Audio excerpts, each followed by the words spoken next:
Yo, what is going on, everybody? Shri Kanase here. So how am I doing roughly $2,000 per day in sales with my Shopify store? Now, I know for a lot of you, $2,000 is a huge amount, and even for me, that's a really big amount. But the thing is, not every dropshipper can achieve something like this, even if they kind of force their way in. And I'll be talking more about what I mean by this exactly very soon. But on my screen, as you guys can see currently, today's I have roughly done $1,700 because it is currently only 8 p.m. But if we look at the rest of the results, so let's look at yesterday. Yesterday was actually my best day in terms of sales because I did roughly $2,700. And if we go back even further, let's look at this entire month's sales. We can see that I've already roughly done $23,379.62. Now, before you ask or comment down below, what is the profit margin? Stop showing the sales. The profit for this store is only roughly 10% at the moment, and I'll be explaining why it's only 10% very soon as well. But as you guys can see, I am achieving these numbers,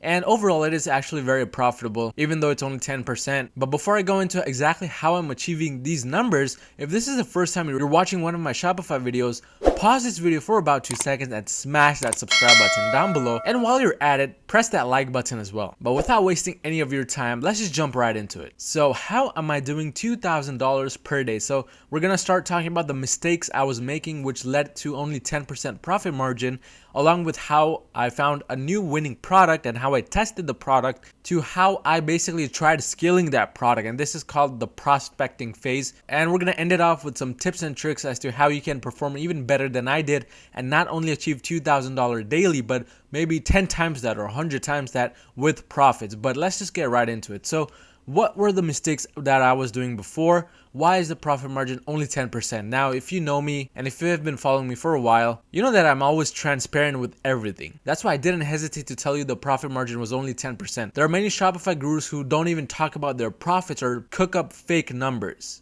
And I'm not one of them. But the main reason why it's only 10% is because before I found that specific winning product, and as you guys saw, the sales in the beginning weren't that high. I was only relying on just one product for sales. This is one of the biggest mistakes a lot of dropshippers do even after they find their first winning product. This can literally kill your business overnight if you do this, because I've had this happen to me. Last year when I found my first winning product, what happened was I scaled it to the moon. I did roughly 6 figures in a single month, and after it kind of began to die off, I continued to get attached to that product, and this is known as product attachment.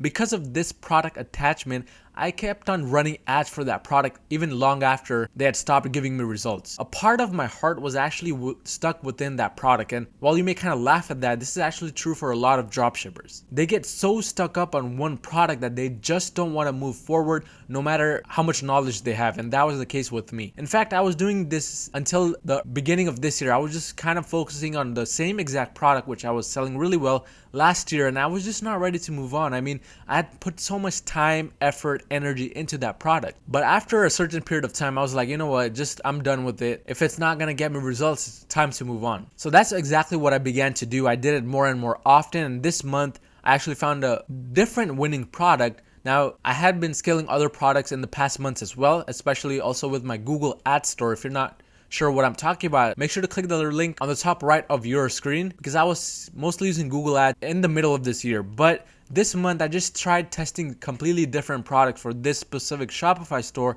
and I found one product which was started to get me results. But again, going back to the first winning product, I was just trying to force scale, basically. You may be thinking, what is forcing to scale? Basically, even after a winning product has kind of stopped being a winner and has stopped getting you the results that you want, you still continue to scale that product, launch more ad sets, increase budgets, etc. That's called forcing to scale, and that's exactly what I was doing, and that's led to a really low profit margin. But the main reason as to why the profit margin this month is only 10% for me is because I was launching too many ad sets all at once. Now, I don't know about you guys, but sometimes when you see a good amount of profit coming back, good amount of sales coming back, you kind of become greedy.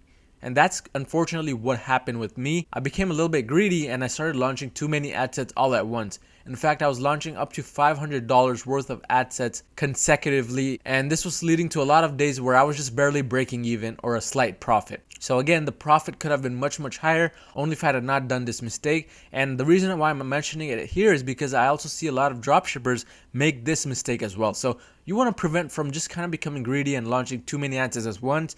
Remember, it's much, much more cheaper and more profitable to test new ad creatives within those audiences and ad sets which are already winning and getting the results, rather than trying to launch a bunch of new audiences and ad sets like I was doing. I'm living proof here as to how you can decrease your profit margin just by kind of becoming too greedy. So definitely don't do something like this if you want to increase your profits. And this is something I've stopped doing as well. And the next half of the month, the profit will definitely be higher. But along with that, another mistake I was doing was I was not testing different ad creatives enough for this winning product. So as you guys know, after a while, winning ad copy kind of begins to die out because a person starts to see it more and more often. In order to battle that, what you want to do is you want to continue testing newer ad creatives as much as you can, preferably every week or so. And what happens is when one ad creative starts to die off, you can easily just put a new winning ad creative into those ad sets to revive those ad sets. And that's exactly how you continue to sell a product over a few months rather than just have it die within a few weeks. But the final mistake I was doing was, again, relating back to the first one, I was not testing enough products. And this was mostly because of product attachment. Again, I didn't just want to leave this product. So if you find yourself kind of repeating the same mistakes I did, you want to kind of avoid that and start testing more and more products. But now that we've talked about the mistakes, let's go into exactly how I tested this product so that I found the winning product. And this is actually a very different testing strategy, which I haven't really revealed in my channel at all. If you want me to make an entirely different video just covering the testing strategy, let me know down in the comment section. But for testing, I was doing something different, and I was using something called the quick testing strategy. Basically, what I was doing is I launched one single campaign, and within that one single campaign, I launched 5 to 10 different ad sets with all different interests. Now, the thing about this strategy work is you need all of the specific interests within the ad sets to be in the same niche or same category. That's exactly what I did. And within each of those specific ad sets, I launched 3 ad copies per ad set. But here's the difference. Instead of launching 3 different ad copies for a single product, each ad copy actually contained a different product. So ad copy number 1 had one type of product, number 2 had another type, and number 3 had a completely different type. So basically inside this one campaign and inside these 5 to 10 ad sets, I was testing 3 completely different ad copies. But the thing about this is, in order for this strategy to work, you need to make sure that all of these products are in the same exact niche. And that's why I said all of these 5 to 10 ad sets need to be in the same niche or same category as well, because the products need to be in the same niche. But after launching this specific campaign, what I did is I started each ad set at a $20 per day budget, because again, this was testing 3 different products each. So I had to have a higher budget so that Facebook could get enough data accurately and get me accurate results. But I let this specific campaign run for about 2 to 3 days. And after the 2nd to 3rd day, I saw that this campaign was actually starting to get me results. And along with the results, I was seeing that only one product out of the 3 in total was the one that was getting me these results. So 99% of the sales came from this one specific product, and I had only one sale for one of the other types of products. So clearly from this test, I realized that that one product is the winner, because amongst all of these different ad sets and amongst these other products, this one product was the one getting the most link clicks, the most add to carts, and actually it even got me purchases. So that was my sign that, okay, this is something that is showing potential and it is something I need to take forward. So this is when I took that product into what I like to call the prospecting phase. Now, what is the prospecting phase? Prospecting phase is basically you're trying to test whether the product is scalable, and you're testing different audiences in the process as well. So that's basically the prospecting phase. And in this phase, what I did is, after I identified that this was actually showing me results, I launched 10 completely different interest ad sets inside a brand new campaign with 3 ad copies per ad set. And this time, all of those 3 ad copies were for that one specific product, which had gotten me results from this test campaign. So this test campaign by now was shut off completely, because now I was in the prospecting phase. I wanted to see if I could scale this product and test more audiences to find more winners. So that's exactly what I did. So I launched 10 completely different interest ad sets, 3 ad copies per ad set. And here what I was doing is I was testing different ad copy text per ad set, and each ad copy actually had the same image. So the only difference was the text. And this is how I basically identified my winning ad copy so that I could use it for all of the different audiences which I was about to launch. But what I did after I specifically tested these 10 completely different interest ad sets and I got results from them, which were positive results, I decided to launch 5 to 20 ad sets per day in the first week that I started testing this product. And key note is all of these ad sets I started at $20 per day budget, which is one of the reasons why the profit margin was again only 10%, because I was launching at such a high budget. So week 1 was just directed towards finding more and more winning ad sets and winning ad copies so that I could then use week 2 to actually scale it. And that's exactly what I did in week 2. At the very beginning of week 2, I basically started retargeting ads. And this is where you kind of see where the sales start to pick up, because I was starting retargeting ads, and along with that,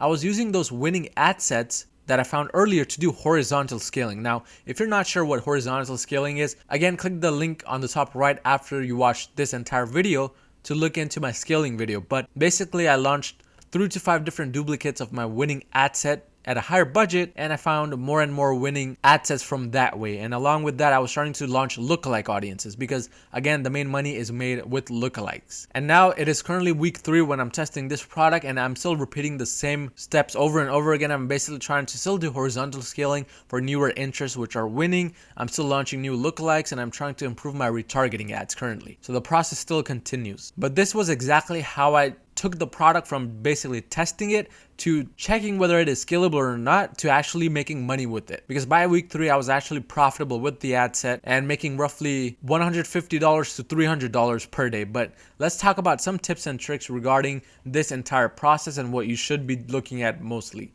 So the first tip I have for you guys is only spend 20% of your entire budget testing. Now again, this is something I personally failed to do, but I should have focused more often on, and I continue to focus now, is that let's say for example, I have a testing budget of $300. Maybe I can't launch more than $300 worth of ad sets every single day. So in this case, what you would want to do is you want to spend 20% of that $300 testing new ad sets and audiences. So in this case, 20% of $300 would be about $60. So you would spend roughly $60 making new ad sets and trying new audiences out. The rest of the money should be spent on retargeting ads and working with your winning ad sets. When I say working with the winning ad sets, what I mean is just trying to scale those ad sets basically.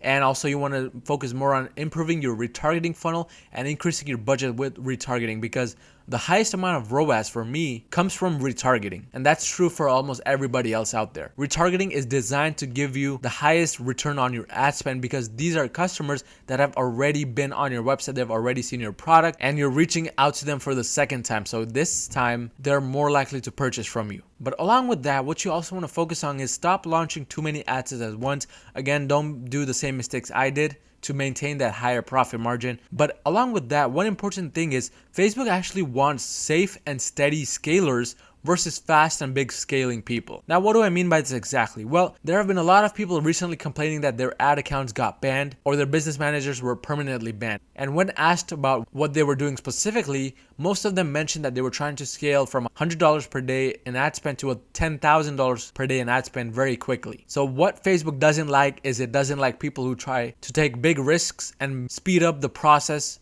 even if they don't have the systems in place for that. So Facebook would rather show your ads more and let your ads win more auctions if you kind of play it nice and safe and steady, because Facebook wants a long-term relationship with you. They don't want short-term relationship, and that's exactly what these people that do fast scaling do. Not everybody who does fast scaling has bad intentions in mind, but Facebook just doesn't want you to do things too fast, because that just leads to issues with order processing and refunds and customer disputes and all of this hassle that you could have avoided had you just been going at a steady pace. So the number one priority for Facebook is the users that use Facebook, not you. So in order to keep the users happy, you'll have to kind of play it safe and steady and increase slowly over time. But this is gonna prevent you from having your ad account banned or getting those low customer feedback scores, because again, these two are really important nowadays to continue running your business profitably. But this is the entire strategy as to how I'm doing $2,000 per day. But if you found any type of value in this video, make sure to smash that like button down below and subscribe if you haven't already, and I'll see you guys next time.